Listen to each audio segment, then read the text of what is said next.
नमस्कार. श्री स्वामी समर्थ. महिलांनो, 12 ऑगस्टला दीप अमावस्या आहे.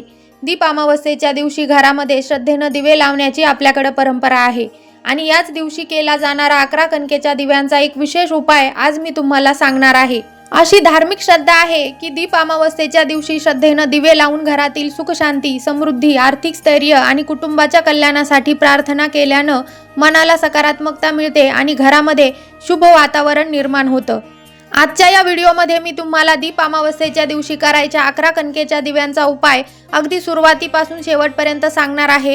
हे दिवे कसे बनवायचे, दिव्यांमध्ये तूप घालायचं की तेल, हे 11 दिवे घरामध्ये नेमके कुठे ठेवायचे, दिवे लावताना कोणता मंत्र म्हणायचा, दुसऱ्या दिवशी या दिव्यांचं काय करायचं आणि यासोबतच रात्री करायचा 7 लवंगांचा आणि तिळाच्या तेलाचा उपाय नेमका कसा करायचा हे सुद्धा मी तुम्हाला सांगणार आहे. त्यामुळे व्हिडिओ शेवटपर्यंत नक्की पहा, माहिती कुठेही स्किप करू नका. महिलांनो, आषाढ महिन्यातील अमावस्येला अनेक ठिकाणी दीप अमावस्या किंवा दर्श अमावस्या असं म्हटलं जातं.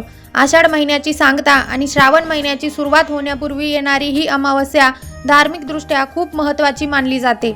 अमावस्या म्हणजे अंधार आणि दीप म्हणजे प्रकाश. यामुळे या दिवशी घरामध्ये दिवे प्रज्वलित करून अंधारावर प्रकाशाचा विजय साजरा करण्याची परंपरा आहे. या दिवशी घरातील दिव्यांची स्वच्छता करून त्यांची पूजा केली जाते. घरामध्ये प्रकाश निर्माण करून आपल्या कुटुंबाच्या सुखासाठी, आरोग्यासाठी, शांततेसाठी आणि समृद्धीसाठी प्रार्थना केली जाते. आता आपण जाणून घेऊया हे 11 कणकेचे दिवे नेमके कसे तयार करायचे. यासाठी तुम्हाला गव्हाचं पीठ घ्यायचं आहे. गव्हाच्या पिठामध्ये तुम्ही अगदी थोडीशी हळद घालू शकता. हळद घातली नाही तरी चालेल, पण कणिक मळताना त्यामध्ये मीठ अजिबात घालायचं नाही. आता साधं पाणी घालून थोडी घट्टसर कणिक मळून घ्यायची आहे. तुम्हाला जर गोड कणकेचे दिवे बनवायचे असतील तर पाण्यामध्ये गूळ विरघळून ते गुळाचं पाणी वापरून सुद्धा तुम्ही कणिक मळू शकता. आता या कणकेचे समान 11 छोटे गोळे करून घ्यायचे आहे आणि प्रत्येक गोळ्याला पणतीसारखा आकार द्यायचा आहे. हे दिवे तयार झाल्यानंतर तुम्ही ते वाफवून किंवा उकडवून घेऊ शकता. तुम्हाला जी पद्धत सोपी वाटेल त्या पद्धतीनं हे दिवे शिजवून घ्यायचे. साधारणतः 15 ते 20 मिनिटं वाफून घेतले तरी हे दिवे व्यवस्थित तयार होतात. दिवे तयार झाल्यानंतर ते पूर्णपणे थंड होऊ द्यायचे आहे. आता प्रत्येक दिव्यामध्ये शक्य असल्यास शुद्ध गाईचं तूप घालायचं आहे आणि त्यामध्ये एक फुलवात लावायची आहे. तुमच्याकडं शुद्ध गाईचं तूप नसेल तर तुम्ही तेलाचा दिवा सुद्धा लावू शकता. मात्र तेल वापरत असाल तर कापसाची लांब वात वापरायची आहे, फुलवात वापरायची नाही. आता हे 11 दिवे एका स्वच्छ ताटामध्ये ठेवायचे आहे. दीप अमावस्येच्या दिवशी संध्याकाळी तुमच्या घरातील दीपपूजन झाल्यानंतर आणि घरातील लहान मुलांचं औक्षण झाल्यानंतर तुम्ही हे 11 दिवे प्रज्वलित करू शकता. दिवे लावताना देवघरासमोर आसनावर शांतपणे बसायचं आहे. मनामध्ये श्रद्धा आणि विश्वास ठेवायचा आहे. दिवा लावताना आपल्या मनामध्ये अशी भावना असली पाहिजे की माझ्या घरामध्ये कायम प्रकाश राहू दे, माझ्या घरातील अडचणी दूर होऊ दे, माझ्या कुटुंबामध्ये सुखशांती राहू दे, माझ्या कष्टाला योग्य फळ मिळू दे आणि माझ्या घरामध्ये आर्थिक स्थैर्य आणि समृद्धी राहू दे. आणि अशा प्रकारे आपल्याला हे 11 दिवे प्रज्वलित करायचे आहे. आता हे 11 दिवे आपल्याला घरातील वेगवेगळ्या ठिकाणी ठेवायचे आहे. सर्वात पहिला दिवा आपल्या देवघरामध्येच ठेवायचा आहे. हा दिवा आपल्या इष्टदेवता आणि देवी देवतांना अर्पण करायचा आहे आणि घरामध्ये सुख शांती आणि सकारात्मक वातावरण राहावं अशी प्रार्थना आपल्याला दिवा ठेवताना करायची आहे. दुसरा दिवा घराच्या मुख्य उंबरठ्यावर ठेवायचा. उंबरठा हा आपल्या घराची सीमा मानली जाते. त्यामुळे इथे दिवा ठेवताना घरातील नकारात्मकता दूर व्हावी आणि घरामध्ये सुख समृद्धी टिकून राहावी अशी प्रार्थना करायची आहे. तिसरा दिवा तुळशीजवळ ठेवायचा आहे. तुळशीला आपल्या धार्मिक परंपरेमध्ये अतिशय पवित्र स्थान आहे. तुळशीजवळ दिवा ठेवताना घरातील आरोग्य, सुख शांती आणि आर्थिक स्थैर्यासाठी प्रार्थना करायची आहे. यानंतर पुढचे 4 दिवे घराच्या 4 दिशांना ठेवायचे आहे. एक दिवा पूर्व दिशेला, एक पश्चिम दिशेला, एक उत्तर दिशेला आणि एक दक्षिण दिशेला ठेवायचा आहे. हे दिवे तुम्ही घरात किंवा घराच्या बाहेरही ठेवू शकता. हे दिवे ठेवताना आपल्या घराच्या 4ही दिशांना प्रकाश राहावा, घरामध्ये सकारात्मक वातावरण निर्माण व्हावं आणि घरातील अडचणी दूर व्हाव्या अशी मनोभावे प्रार्थना करायची आहे. यानंतर एक दिवा आपल्या स्वयंपाकघरामध्ये ठेवायचा आहे. आपल्या घरामध्ये स्वयंपाकघराला खूप महत्त्वाचं स्थान आहे, कारण इथे अन्न तयार होतं आणि आपल्या परंपरेमध्ये अन्नाला अन्नपूर्णा देवीचं स्वरूप मानलं जातं. म्हणून स्वयंपाकघरामध्ये दिवा ठेवताना घरामध्ये अन्नधान्याची कमतरता भासू नये, घरातील प्रत्येकाला सुखानं आणि समाधानानं अन्न मिळावं आणि घरामध्ये समृद्धी टिकून राहावी अशी प्रार्थना करायची. यानंतर एक दिवा आपल्या घरामध्ये जिथे पिण्याचं पाणी ठेवलेलं असतं तिथे सुरक्षित जागी ठेवायचा.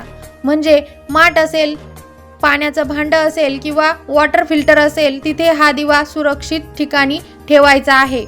पाणी हे जीवनाचं प्रतीक मानलं जातं, त्यामुळे इथे दिवा ठेवताना घरामध्ये आरोग्य, सुख आणि समृद्धी राहावी अशी प्रार्थना करायची. यानंतर एक दिवा आपल्या घराच्या मध्यभागी म्हणजे हॉलमध्ये ठेवायचा. घरातील सगळे सदस्य जिथे एकत्र येतात, जिथे जेवण करतात, गप्पा मारतात, त्या ठिकाणी हा दिवा ठेवायचा आहे. दिवा लावताना घरातील वादविवाद कमी व्हावे, कुटुंबातील प्रेम वाढावे, प्रत्येकाच्या मनामध्ये समाधान राहावे आणि कुटुंबातील सदस्यांमध्ये एकोपा, आपुलकी आणि जिव्हाळा निर्माण व्हावा, घरामध्ये सुखशांती टिकून राहावी अशी प्रार्थना करायची आहे. आता शेवटचा म्हणजे 11वा दिवा तुमच्या घराजवळ जर शमीचं झाड, बेलाचं झाड, पिंपळाचं झाड, केळीचं झाड, रुईचं झाड किंवा इतर कोणतंही पवित्र झाड असेल तर त्या झाडाजवळ सुरक्षित ठिकाणी ठेवायचा आहे. हा दिवा ठेवताना आपल्या पूर्वजांचे आशीर्वाद मिळावे, घरातील जुन्या अडचणी दूर व्हाव्या, आर्थिक अडचणी कमी व्हाव्या आणि कुटुंबाची प्रगती व्हावी अशी प्रार्थना करायची आहे. आणि हे दिवे लावताना एक गोष्ट आवर्जून लक्षात ठेवा, फक्त दिवे लावायचे म्हणून घाईघाईने दिवे लावू नका. प्रत्येक दिवा लावताना काही क्षण शांत व्हा आणि आपल्या कुटुंबासाठी मनापासून प्रार्थना करा. शक्य असल्यास प्रत्येक दिवा लावताना आणि ठेवताना मनामध्ये ओम महालक्ष्मी नमः हा मंत्र म्हणायचा आहे. आता हा उपाय करताना हात पाय स्वच्छ धुवून घ्यायचे. शक्य असल्यास स्वच्छ कपडे घालायचे. महिलांनी साडी घालायची आहे. ड्रेस घातला तर डोक्यावर पदर घ्यायचा आहे. दिवे प्रज्वलित करताना उजव्या हातानेच प्रज्वलित करायचे आहे आणि सगळ्यात महत्त्वाचं म्हणजे मनामध्ये श्रद्धा ठेवायची आहे. आता हे सर्व दिवे आपल्याला रात्रभर आपण जिथे ठेवले आहे तिथेच राहू द्यायचे आहे. आणि दुसऱ्या दिवशी सकाळी या दिव्यांचं काय करायचं तर बघा, दुसऱ्या दिवशी सकाळी सर्व कणकेचे दिवे एका भांड्यामध्ये एकत्र घ्यायचे आहे आणि यानंतर हे कणकेचे दिवे एखाद्या स्वच्छ जागी मोठ्या झाडाखाली ठेवू शकता, जेणेकरून पक्षी, मुंग्या किंवा इतर जीवांना ते अन्न म्हणून उपयोगी पडेल. आता तुमच्या घराजवळ पिंपळाचं झाड असेल तर पिंपळाच्या झाडाखाली हे दिवे तुम्ही ठेवू शकतात. त्याचबरोबर तुम्ही हे दिवे गाईला सुद्धा खाऊ घालू शकतात. पण गाईला दिवे जर खाऊ घालणार असेल तर त्या दिव्यातील तूप, वात आणि जळालेला भाग काढून घ्यायचा आहे आणि मगच ते दिवे गाईला खाऊ घालायचे आहे. कारण गाय दूध आणि दुधापासून बनवलेले पदार्थ खात नाही, म्हणून शक्यतो तुपाचे दिवे गाय खाणार नाही. आणि यामुळे हे दिवे तुम्हाला जमलं तर एखाद्या मोठ्या झाडाखाली ठेवायचे आहे.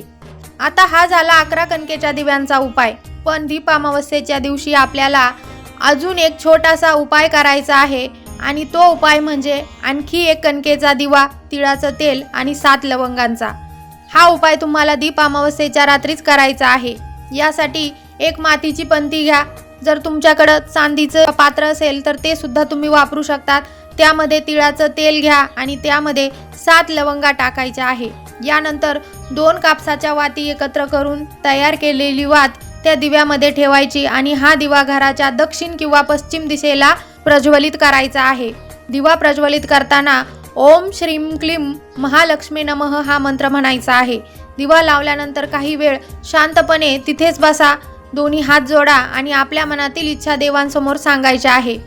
जर तुमच्या आयुष्यामध्ये आर्थिक अडचणी असतील, कर्जाचा ताण असेल, व्यवसायामध्ये अडचणी असतील, नोकरीमध्ये प्रगती होत नसेल किंवा उत्पन्न वाढत नसेल तर या दिव्याजवळ बसून हात जोडून मनापासून प्रार्थना करायची आहे.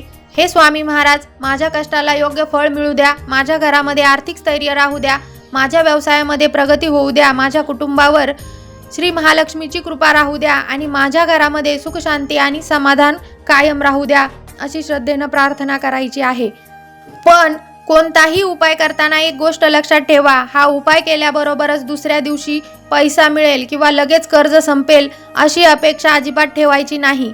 आपली मेहनत, आपले प्रयत्न आणि योग्य निर्णय सुरूच ठेवायचे आहे. त्यासोबतच देवाच्या चरणी श्रद्धा ठेवायची आहे. आणि दीप अमावस्येच्या दिवशी फक्त पैशांसाठी प्रार्थना करू नका.